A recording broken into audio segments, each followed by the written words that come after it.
Hello everyone, Jak Syn here on behalf of Fiend.com and Future Daze, and today it's another exciting episode of Artist Interviews. Today I am sitting with Benny of Neon Arcadia. How you doing today, Benny? What's going on, everybody? I'm doing great, man. How are you?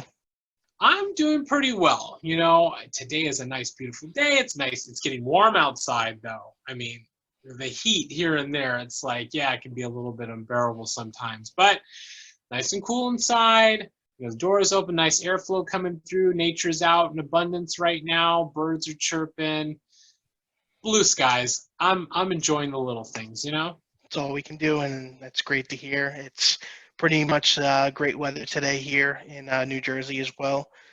We had some crazy weather the past couple days with we had a tropical storm, and it was just rain, rain, rain. But today the sun's out, not too hot.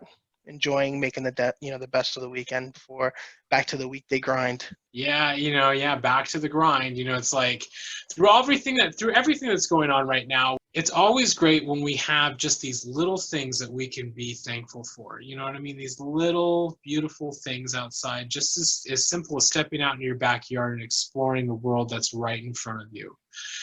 Because it really helps to center you and reset who you are. You know, when we're, you know, for a lot of us, including myself, you know, working through all of this stuff going on, going to an essential job, it's like there's a lot of pressure with that.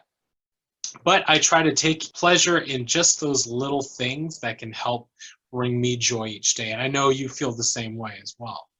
Absolutely. It's always a challenge, as you know. It's a struggle to stay positive all the time, but I feel it's a way to kind of keep us grounded, keep us sane, if you will. And the videos that I usually do on Mondays on Twitter was a way for me to therapeutically do that, and it seemed to help the scene. It's been a little harder to do them because everything has just been so ongoing, and I've been working from home almost 20 weeks now remotely for my day job, and it's tough, but you really hit it perfectly. It's the little things that we have to be appreciative of, and despite all the chaos in the world, a lot of us have a lot to be thankful for and appreciative. I have a healthy family, and for the most part, everybody around me is healthy, and the scene has been, trying to do the same thing. Everybody's kind of holding each other up, and it helps me get through, some of the tougher days. So yeah, appreciate the little things every day you can. You know what? Everybody out there, appreciate the little things because those are what are very important right there. So today, we're going to ask you a couple of questions and see where it goes from here. Are you ready to get into it? I think so. Let's do All it. right. What are three of your most memorable moments from your musical career? It's a really good question because being a musician for as long as I have, we're going over 20 years. I can't say that I've been in a super successful scenario in the most traditional terms of being signed to a label, doing this and that. But the biggest accomplishments I take are always tied to the fans, the people that have always supported the music that I've done over the years, whether it be playing, in a live band, like playing rock, which I did a lot, playing in a heavier band, or even now with Neon Arcadia, kind of doing a little bit of everything. But for me, I would say one of the biggest things was our previous band. Three-fourths of Neon Arcadia were in a band prior called Ghosts of Eden, and we were very fortunate to have a pretty solid following in New York in the rock scene, and we played a lot of shows. We did a lot of our own promotion, kind of the usual rock band mentality. And some of the bigger venues in New York City, we were fortunate enough to play, but one specific one was called, I'm trying to remember the name, Mercury Lounge is one of them, but the other one, I can't remember the name now, it's been so long. But ultimately, we were able to get a headlining show, and this venue is usually more for like touring acts. So we were able to get a headlining show, and we actually sold the show out with no national support. So we didn't have a touring band on the show. It was pretty much all local acts. It was a huge thing for us because we were able to do that organically. We did the the guerrilla marketing. You know, we went out there, we hustled, sold CDs, T-shirts, merch, and this was before social media was what it is now. And we didn't grasp social media until like towards the tail end of the band, but that was a really big accomplishment because we were one of the few bands in our scene to be able to do something like that. Um, Another thing was being able to put my own music on cassette. It's actually been a childhood dream of mine, because, you know, as a kid, I was always big into just like listening to my dad's cassettes, and it's like, oh, it'd be so cool if I ever, you know, did music and just have a cassette with something that has my name on it.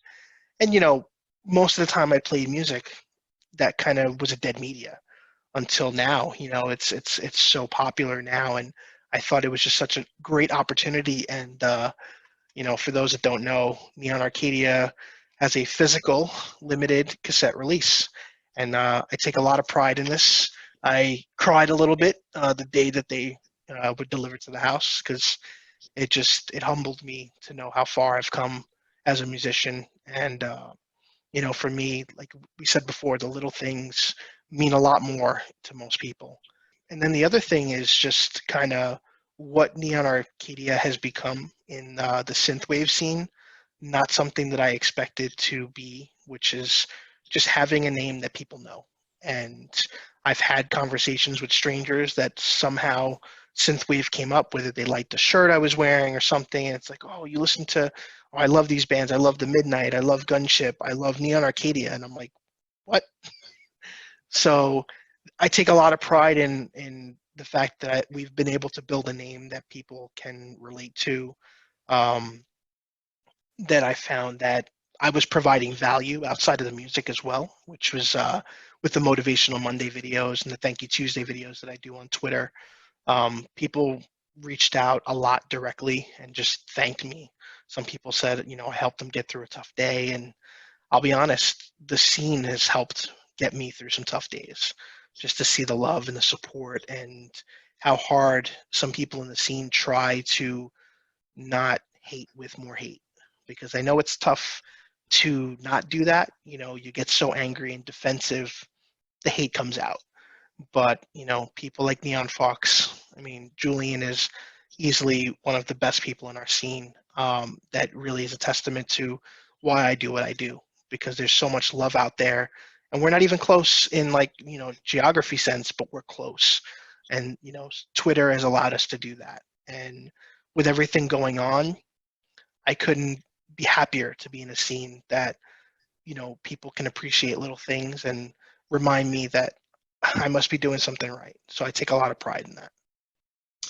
Well, you definitely are doing something right. I'll tell you that, because you know you are right. People know you. People know of your music.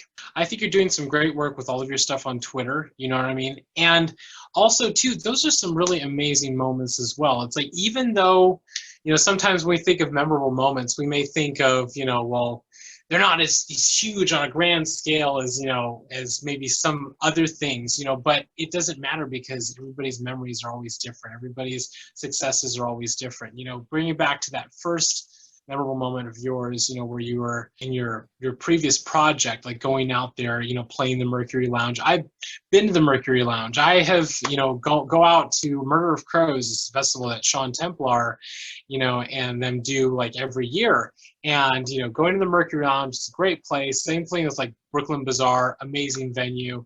You know, a lot of great people there in New York City. You know, you're one of them as well. I mean, it's, you know, it's so great that you were able to get all of that organically, you know, like going out there and like really hitting hard with promotion. Because before social media, you know, before like the explosion of social media on the internet, it's like you had to get out there as an artist. You had to beat the pavement. You had to talk to whoever you could talk to get them interested in your stuff. You really had to do that. I mean, I can't tell you how many times as being a musician back in the day where I was like handing out flyers on the street corners, you know, going up to people, like putting flyers on telephone poles, or like going to like boards at like cafes, or, you know, whatever, just putting flyers wherever I could within those areas. You know, now social media, yes, it's kind of, you can reach a lot more people a lot quicker, but nothing beats those I dare I say, street teams. You know what I mean? Those street teams that would go out in full force and promote their, your stuff as best they could. And the other memory that you were mentioning too, with your physical cassette, having something tangible in your hand that you can hold, you can look at, pull it out whenever you want, and go, "I created that. I made that." That right there is going to stand the test of time for years. It is a physical representation of your talent, your creativity right there, and that is amazing. So I can see exactly why you would get emotional about that. I know, when I held my first CD that I ever did, I was like, I still have it too. Holding my first CD that I ever did years ago, it does bring that emotion out, because you go, I can't believe I achieved this. It's like holding a record. Like in your case, it's a cassette tape. It's a physical cassette tape that has been produced. And to everybody out there, if you have your music out there and you want to get a physical copy, get one. Whatever it's got to be, if it's a CD, a record, a tape, doesn't matter. Just holding that in your hand is going to be an amazing feeling. That's awesome. I mean, it's tough because, you think about going back to, kind of the rock days, that's as I compare them to, doing everything, physically on your own. It was tough because a lot of that physical merch was also a gamble. There was that financial burden that you might get stuck. And, unfortunately, we still have so much Ghosts of Eden merch. So if anybody's out there into rock and grunge, we got plenty of CDs, and it's obviously a lesson learned. But again, I think that it comes down to, it's something that I can look back and say that it's something that we did. We take a lot of pride in that, and playing shows and having that merch available is huge, because that's an opportunity lost when you don't have it. So that's where that gamble comes in. And that venue that we played was Gramercy Theater, as I'm thinking about it now. But we also played a show at Irving Plaza, and we sold out that show as well. So we've been very fortunate to do that. And, the three members together, Rich, Tom, myself, we played in Ghosts of Eden for like 8 years before we started doing something with Neon. So we have a lot of history, a lot of chemistry. So we're grateful to be able to continue that here. Well, that's great. Working with people that you get along with, that you meld really well with, who can finish each other's sentences. I mean, that right there, that's rare when you can have that, and you can translate into different styles of music, because sometimes, it's like, you work really well in a rock band with somebody, and then all of a sudden you might want to jump onto an electronic act, and it doesn't translate so well. But it's really good that, you guys are still flowing and still creating some amazing music. So congratulations on that. Thank you so much. We really appreciate that. What would you say is your favorite music release that you've ever worked on?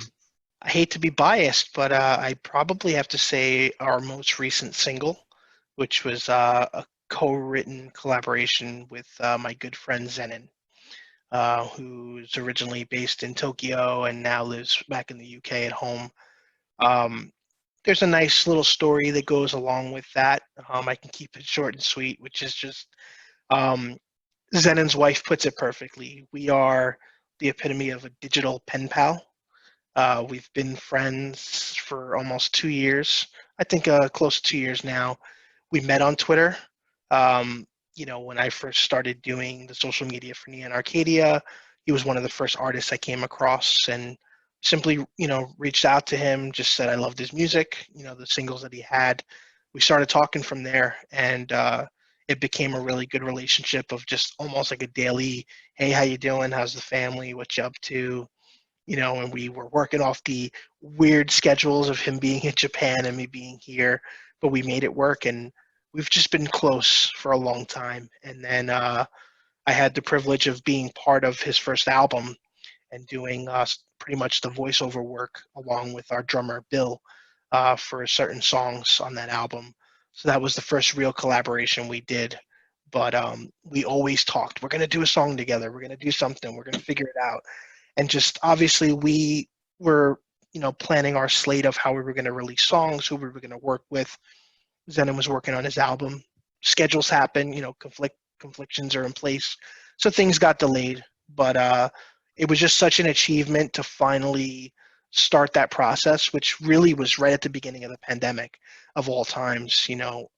We said, I have some ideas that I'm not really going to do anything with. He's like, I feel like you guys can do something with it.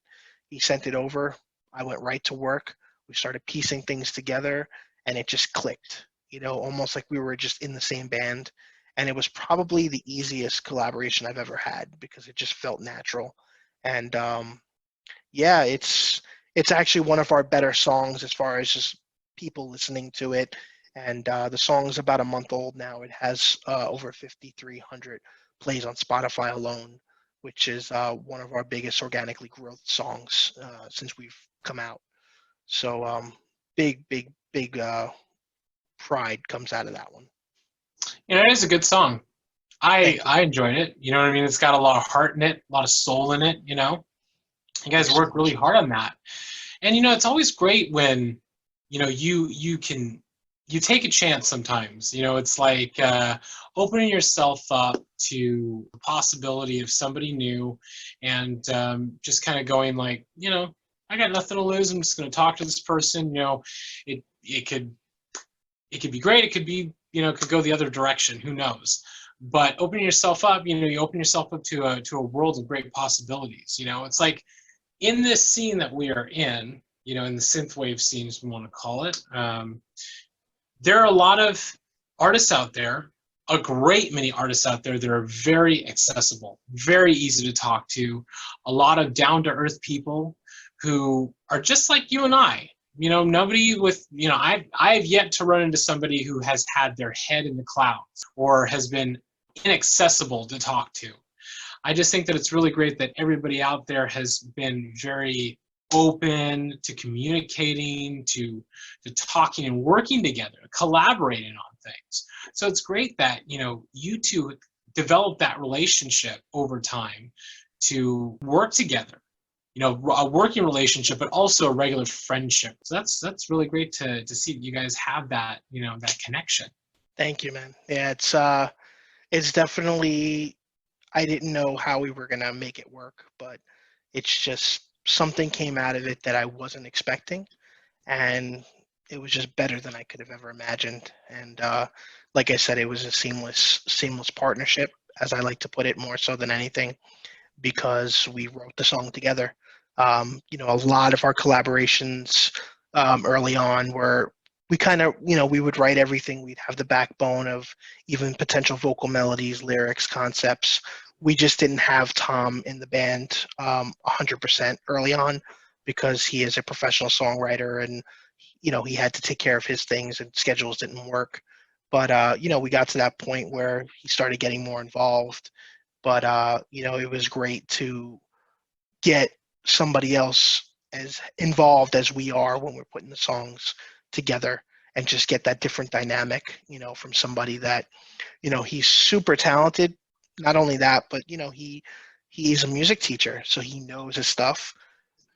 We like to call ourselves idiot savants. Most of us are self-taught. I play by ear. Like everything I play by ear. I hear something, I kind of feel it out. And so sometimes the guys will get a little more technical and I can't keep up. I'm like, dumb it down for me a little bit, So it's nice to be able to have that balance with somebody like Zenon. You're exactly right. So, hey, as we were talking about earlier, peanut butter and jelly, you know what I mean? Artistic creativity and technical creativity. Those things can make some really amazing stuff happen. Thank you. What was the drive behind getting you into making music and performing? I've always had a passion for music in some form. I used to sit in front of a TV when I was a kid, like 3-4 years old, and my father had bought me one of those little Casios that a lot of people in the scene have found again. And I used to listen to TV commercials, and I used to just try to play the melody. Whatever I'd hear, I would just kind of like play something. In the beginning, it was obviously just single notes and stuff like that. And it would just grow into a love of video game music. Every game I played, the soundtrack was, was always the highlight. The game was great, but the music made me want to play games like Castlevania, Legend of Zelda, Mega Man, stuff like that.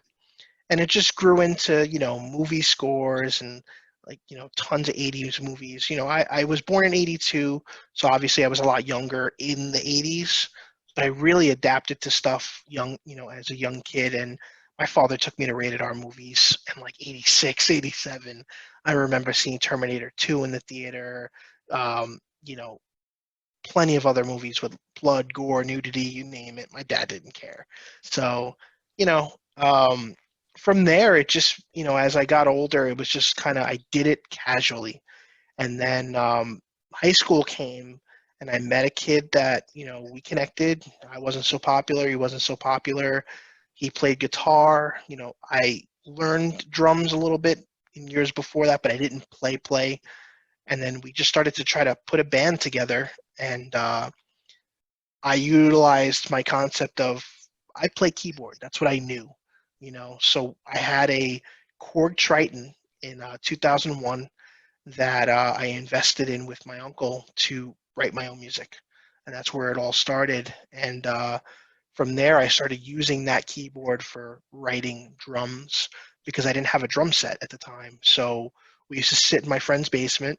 I would literally play the beats on the keys. And that's how I wrote all my parts for that band at the time.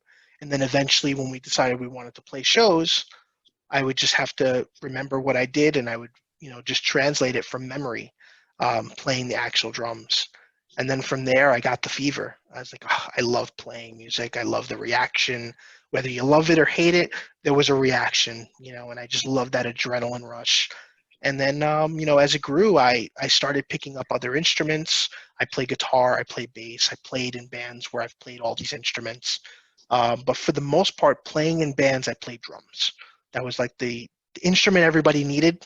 So I was that guy that, hey, we need a drummer. Ask Benny because he can play. Oh, we need a bass player. All right, I'll play if you need it. So I kind of did it more to help the bands more than pick the instrument I wanted.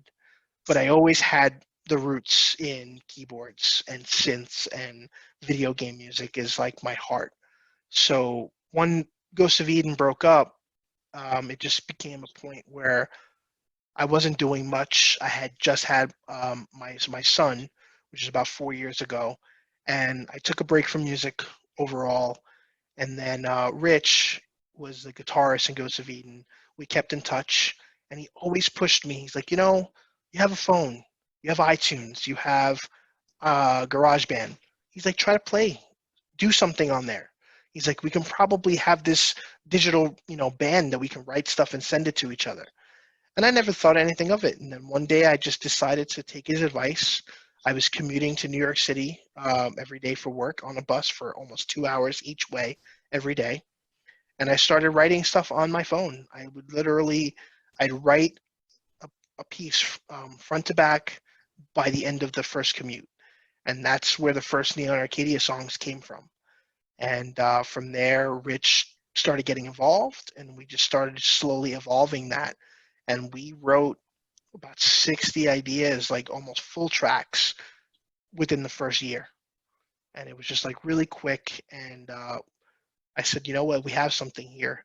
And it got me to be able to go back to my roots of playing keyboards. And, so it's just weird because I know that in our scene, a lot of people look at it as like, oh, you're jumping on the bandwagon. Everybody's into synthwave now, the movie Drive. And, I'm not relatable in that way. Like I didn't connect to the scene from stuff like that. It's just, I've happened to be doing this all my life, just in the background, you know? So it was great to be able to just start putting stuff out there and, people kind of like put us in this category to like, you guys are synthwave. You're doing this 80s feel, retro, and it's been awesome. It's been an awesome ride. But the most important thing we remember and we try to remind people is we are synthwave without rules. And I say that because I'm really the only guy in the band that listens to that kind of music regularly. Everybody's got a diverse taste in music.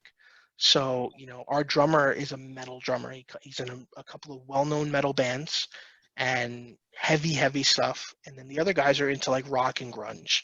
So it's we said, how do we just take our writing styles and make them work for us by not putting any limits, you know?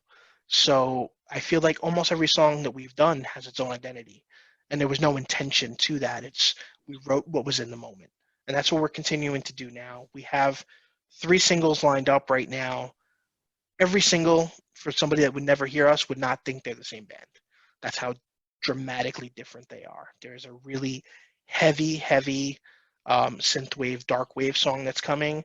There's a synth pop heavy song, and then there's a very like laid back jazz kind of song that's coming. So it's just what we feel at the moment, and we just continue to drive that. And that's art, you know, that is an artistic mindset. That is a creative mindset, because with music, there's no roadmap. There's no singular path for creativity. It's all in how you're feeling at that moment in time. So I think when you operate in this scene, that's the thing about when we talk about synthwave and everything like that. And you know, synthwave to me is such a very broad term. You know, it's like I like to think of it as a rainbow. You know, you have a rainbow. It's meant to be played with. It doesn't matter what instruments you're using or how you're making the music. It's all a collective mix of amazing stuff. So I think for a lot of artists out there and a lot of people who listen to this style of music, it's like you can't really say that one thing isn't that and another thing is that, because creating music, whether it's synthwave or like dark synth or outrun, retro wave, you know, vaporwave, you know, techno, you know, hardcore, it doesn't matter. Like electronic music, doesn't matter. But I think that a lot of people, when they listen to this type of stuff, you know, they kind of go, they look at like the big artists and they go, well, you think you have to follow a certain pattern as some large artists do. But that's not true, because you can create whatever you want at any moment in time. So I think it's cool, like, you know, Neon Arcadia is like synthwave with no rules. You guys can create some amazing stuff. I mean, I was talking with Sean of LeBrock in an earlier interview, and you know, it was like what they did, you know, with their vocally driven music is like, you know, they kind of pushed through and really brought that retro wave out into the forefront, right? But also their newer stuff that they are working on and other things that they're working on, they are going into different territory. They're navigating into different areas. But yet, you know, still keeping with some of that sound, but they're experimenting. And I think as artists, that's important that we experiment, that we break out of the box. Because when you do that, that is when some really amazing stuff happens. But it's great to see that, you know, even though you had, you know, life comes up, you know, like you have your priorities with your child, that you still got back into it. You know, you started to realize, you know, hey, I can still write things here and there. I can just do these little things on the side, you know, while I'm going to work. I'm using my my free time here to kind of play with this and kind of send it out there and see what happens. And as you continue to do that, before you know it, you're layering and layering and layering and layering. And then you get to that point where you're kind of going like, I can take this to the next level, and I can go to the next level with this, and so on and so forth. And then before you know it, here you are in a band. Here you are like creating music again. You know, you've transitioned out of that rock aspect and into this new electronic aspect, but taking those lessons that you learned with your previous stuff over the years to help propel you into a new chapter. So I think that's really awesome. And I do agree with you on a lot of things about what you were talking about, things that inspired you as an artist. Me personally, I was a kid, younger, watched a lot of movies, watched a lot of TV, played video games. Some of my favorite games, I was a Super Nintendo kid. I grew up with Super Nintendo. My favorite video game of all time will always be Mega Man X. Love it. You know what I mean? But, then I transitioned to PlayStation, and then Resident Evil came, and then that was like my number one favorite game of all time. But, you get inspired by that kind of music, about the mood, when you listen to those songs, it transports you back into that time of your life where you were at. Hearing those songs go, where was I at that moment in time? So when we listen to this type of music today, whether it's video game music, synthwave, doesn't matter. You are still getting inspired by, when you listen to that music, you are being taken back to a moment in time that you remember or that you familiarized with. And I think a lot of people, that resonates with them because they are transported to that time and place, and they can really get into that feeling again where they were just like, I know exactly where I was then. I was feeling in a great place in my life. And it doesn't matter if you're in a shitty place in your life at this moment in time. When you can go back to those pleasurable moments that you had, it makes all the difference in the world. I agree. I think as a lot of us probably say now, simpler times. You know, go back even just you can go back. You don't have to go back as far as Super Nintendo. You can go back to Resident Evil 1. I'm a diehard Resident Evil fan too, man. That was the first game I ever pre-ordered 3 months in advance, just from reading a Game Informer issue, and I mean, it changed my life in so many ways. And I can go back to play Resident Evil 1 or 2 any day, anytime, over and over. And the music itself was a big part. I mean, I'm a horror guy. I see that you are too. Night of the Living Oh Dead, yeah. hardcore horror. That's a big connection my wife and I had when we met. We both love horror movies.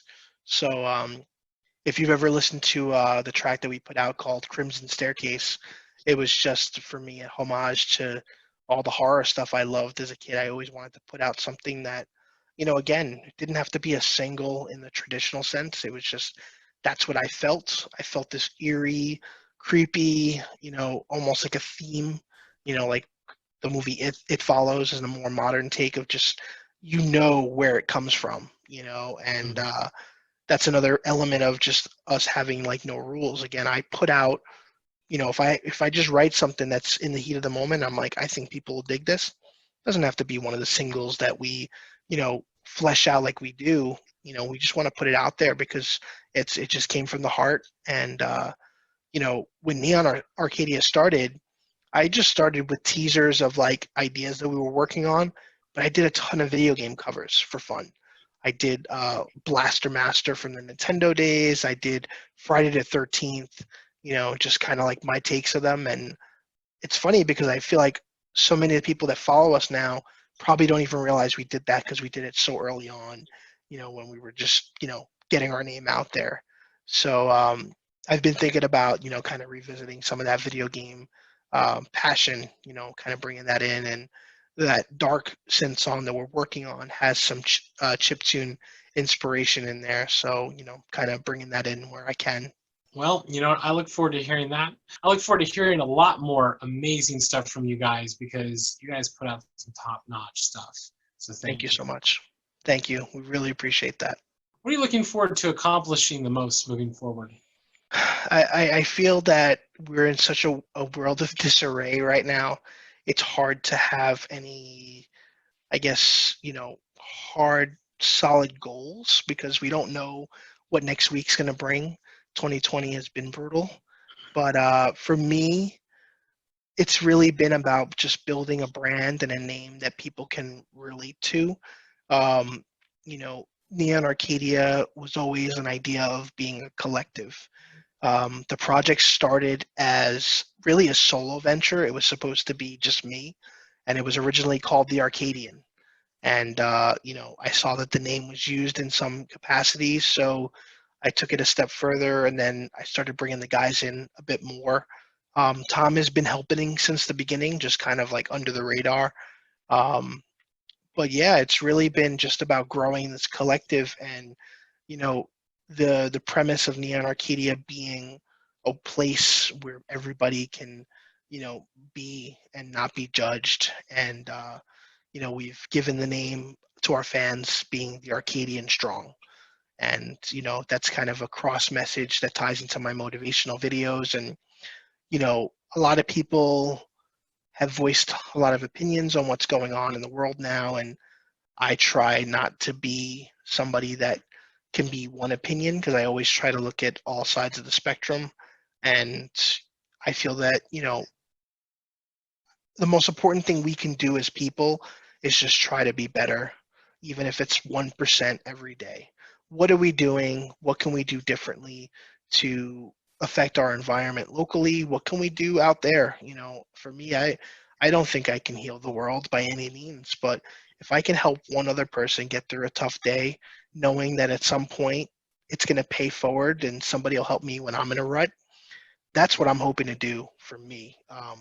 I feel like people can talk about Neon Arcadia and, you know, say these guys just try to be uplifting. You know, we don't want to be overly fake and happy. That's not really what it's about. It's about looking at the right side of things, which is just how can you make the best of a crappy situation. And this world is this year has really proven to be some of the most, you know, tough obstacles that all of us can face. And, you know, I have to remember, hey, I'm fortunate enough to be home, be safe. I'm not forced to go to work into a dangerous environment where I know a lot of people have to be. And I appreciate all those that have to do that. And, you know, for me, I just want Neon Arcadia to be a name that people can resonate to, um, as a sign of just life in a positive way and how you can make the best of the little things. Like you said, you know, the fact that we write music. I mean, we're not changing the world. We're not rewriting anything crazy. We're just doing something that we love out of pure passion. You know, we do this when we have time. We can't commit to it full time, but, you know, people understand that. And at the same time, people can relate to that because we have a lot of artists in our scene that are in the same boat. We have some artists that can do it full time, and God bless them. You know, that's an achievement in itself. And I would take pride in any opportunity to be able to get my music heard by somebody that's willing to be, you know, to listen to it. And the fact that we recently signed with TW1 Records, a new label in London, something I never thought I would ever do. I'm not really one for labels because I've seen what it can be, but it's different. This is different, and this is something that I feel is going to be great for all the artists involved and for the scene as a whole because they genuinely care the way we care. And it can't be about money all the time. You know, that's the name of the game. Music has never been about money. You don't become a musician to be rich. You do it because you love it and you have a passion at the bottom of your heart. And I'll go broke knowing that I put my heart out there for one person to be happy with what we did. That right there, everybody. That's what it's all about, you know? I think that you guys are changing the world. You know, don't, you know, I think sometimes when we talk about it, like, you know, when we say like, oh, what am I doing? I'm not changing the world. Yeah, you are. Your art, your music is contributing to a world. You are contributing to people's thoughts and emotions. You are helping to lift them up when they are feeling down. You know what I mean? You're helping to spread your message to the human world. And that right there is what's important. So I think everything that you were talking about here, you know, with your work and what you're doing, I think that's amazing. You guys got it signed to TW1 Records. I think you're right. You know, they are pushing that artistic side. They want artists to, you know, really be creative, really push themselves to their limit, you know, of what they can do. I think that that everybody out there deserves that positivity, no matter what. So wise words here, everybody, from Benny. If anybody out there with your music as an artist or a musician or whatever, if you're writing something, don't ever think to yourself that if you put it out, nobody will listen to it or that nobody will enjoy it in some way. Because there is always going to be one person, 2 people, 3 people, 100 people, 10 people, it doesn't matter. It's always going to resonate with someone. They're going to interpret it in their own way. They're going to take it in and it'll help them get through a certain thing in their life that maybe is hard or get them through a joyous time in their life. It doesn't matter. It's going to help them in some way. And your music does touch people. So don't ever sell yourself short, everybody out there. Whatever you're creating, whatever you're doing, whether it's music, writing, it doesn't matter. Put it out to the world because it can help people. And that's what I think that we need now more than anything is artists out there helping. Because a lot of people right now are we are all in this collective situation together, and we are all feeling topsy-turvy. Our entire lives were uprooted months and months ago. And our world has forever been changed. It is forever, and it will forever be changed. And these moments that we're dealing with right now are going down in the history books as times when we, as people, need to stand up and push our creativity to the forefront to help those out there in need. And that right there is called creating hope.